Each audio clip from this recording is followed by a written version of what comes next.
update. With me, we have First Lieutenant Mike Shaw. I'm the Public Information Officer for the Michigan State Police.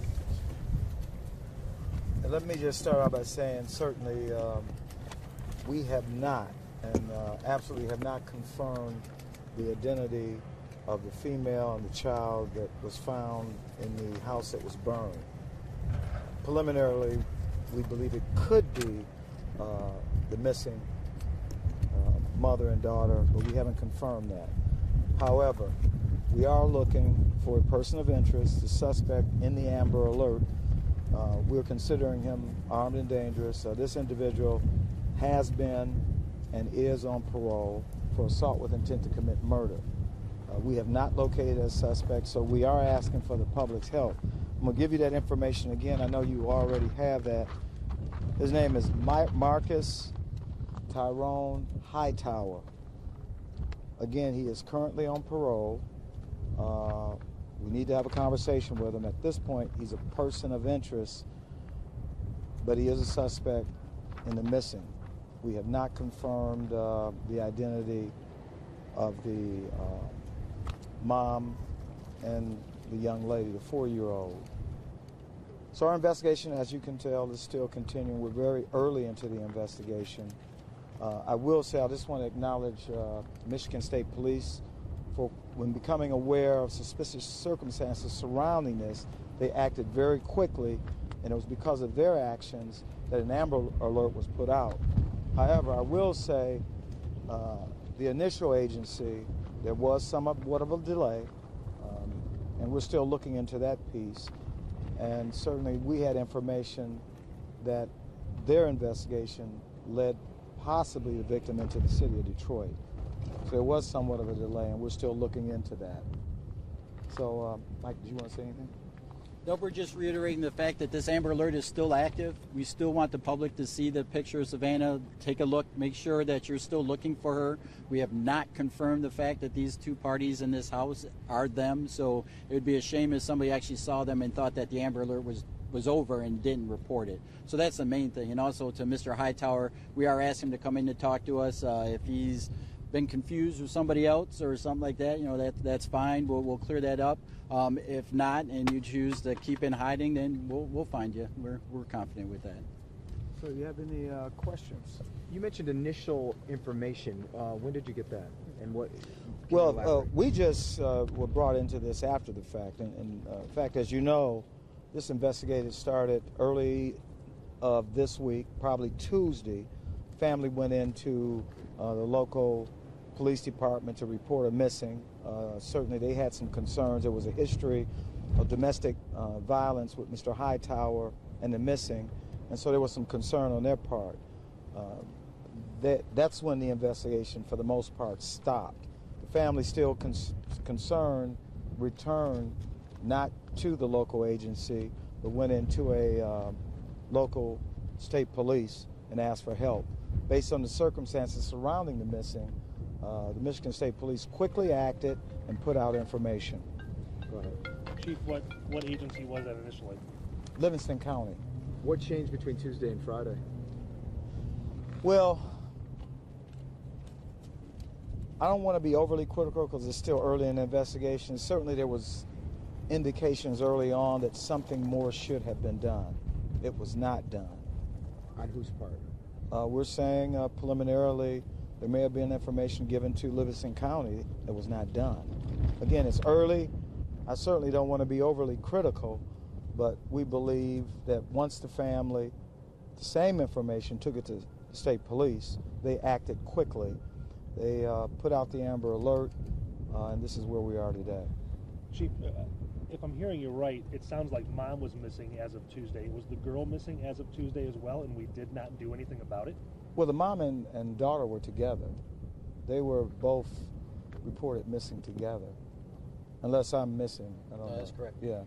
So, and again, not to be overly critical, but it sounds like somebody messed something up pretty bad if we had a mom and daughter missing since Tuesday. You know what I'm saying, without going into a lot of detail, there was some information that agency had early on that could have been worked through not only this agency, the Detroit Police Department, and MSP. So we're not certain. Again, we want to get through this investigation, and certainly our heart and prayers goes out to the family of this victim. Again, we certainly haven't made that identification as of yet. Chief, can you give us an idea as to when that may happen? When will you be able to make an identification? When will we know Soon. for sure who's the man? Soon. I just don't want to, again, our investigators are here, and we haven't confirmed that these two individuals are the missing. Is it a matter of forensics? Is it that bad, or is it just a matter of? I guess my It question could be is a- the fire that bad? Well, the fire's bad, but certainly we have ways to determine earlier on the identity of an individual. So we just need a little more time. This is just an update. As soon as we have more information, we'll certainly make that available to you. I know you can't talk about strategy or investigation specifically, but can you talk about who's actively looking for Mr. Hightower, what agencies and where? The Detroit Police, the Michigan State Police, are actively. Livingston County is also involved in this investigation as well. Any chance he may have left the state, do you think? Maybe you have information you want to share. I have no I'm asking. information to that. Okay. I mean, if I knew that, but we are actively investigating this incident, and we are trying to find this person of interest. Chief, can you clarify the crime scene here? Does the woman or child that are missing, do they live here? Do we know any information about this This was an home? abandoned location. So it appears that the victims were taken to this location. We are not certain at this time if they were murdered prior to. Certainly it is not uncommon where a suspect will commit a crime like murder and then try to cover their tracks by setting a fire. This fire appeared to be intentionally set. So When still did you early. say that? Well, we just, through our investigative. I mean, it's an abandoned house, and certainly we don't know the cause of death as of yet. We don't know if it's smoke inhalation. We don't know if it's blunt trauma. We don't know if it's gunshot. But again, this person of interest is on parole. We're asking him to turn himself in so that we can have a conversation. We're asking the family to assist us, or friends, anyone that knows this person. How would you describe his criminal history? Again, violent past. He's on parole.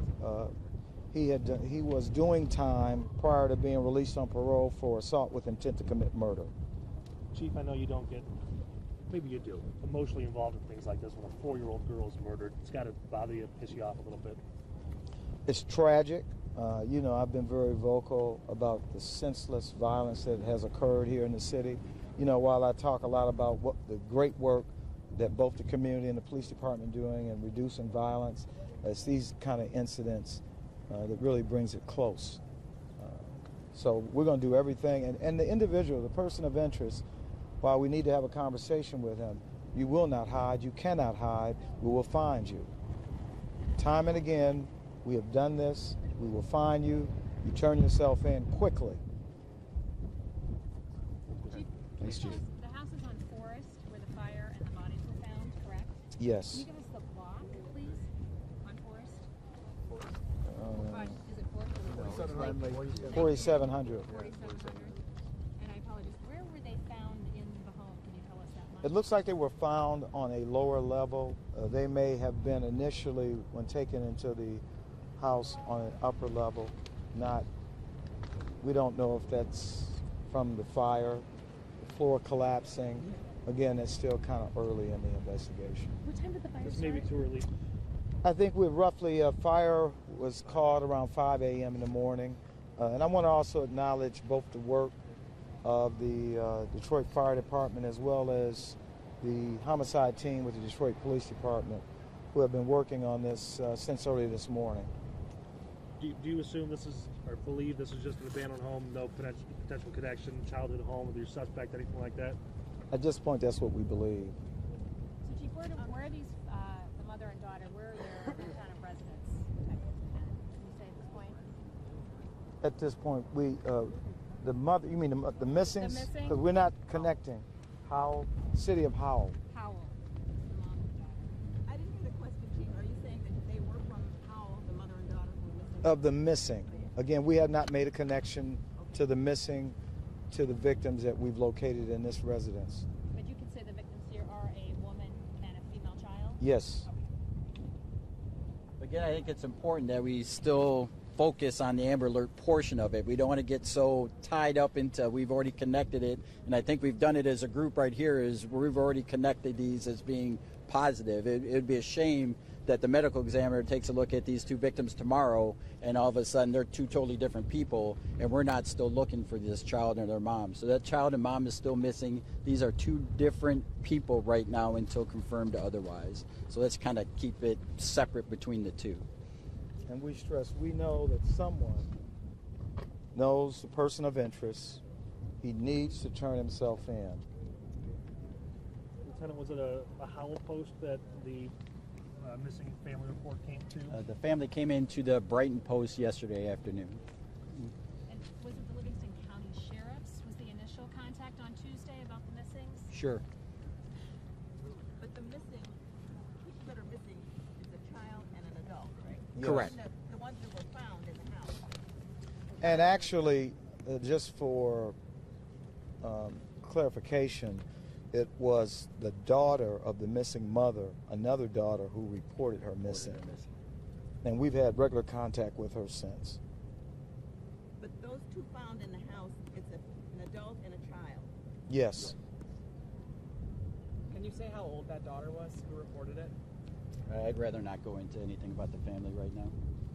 And Chief, do you know how long in terms of the missing woman and the suspect you're looking for, how long they had been together, dating? I don't have that information. Okay. We just know there's been a history of domestic violence. Between the two? Yes. Okay. And that's what caused concern by the daughter of the mother when she went missing. Not sure if there was some dispute just prior to, I'm not aware of that.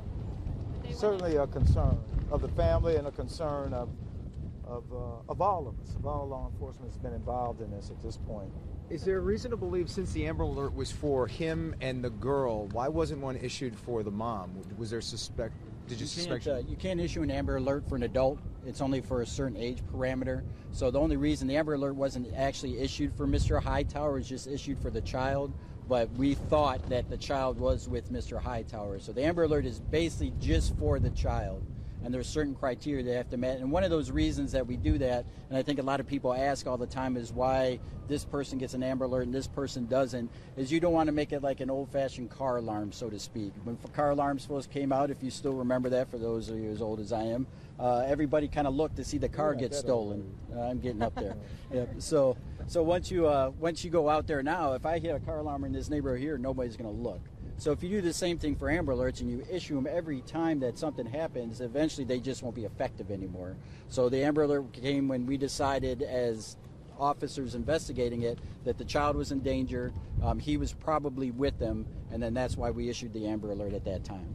Will you Chief, be do you releasing think a that the- photo of the mother that you guys, that's missing at this point as well? I don't know if Brighton has issued a photo of them. Again, the Amber Alert is just for the child. Chief, do you think the delay may have changed the outcome here? I can't say that. Certainly when we become aware of suspicious circumstances surrounding a missing, we want to act on that immediately. It's important to do that, especially if there's information that we have that we may have located the missing. We want to be able to make contact with that missing sooner than later. It's always tragic, so I can't say that if... Is it something you fear and will be looking into? Well, I'm certain that both the Livingston County Sheriff's is going to concern. They're going to want to know. They're going to want to look into why there was a delay. And so we want to know. And I'm certainly that the family wants to know. Thank you, sir. Thanks, Chief. Thank you.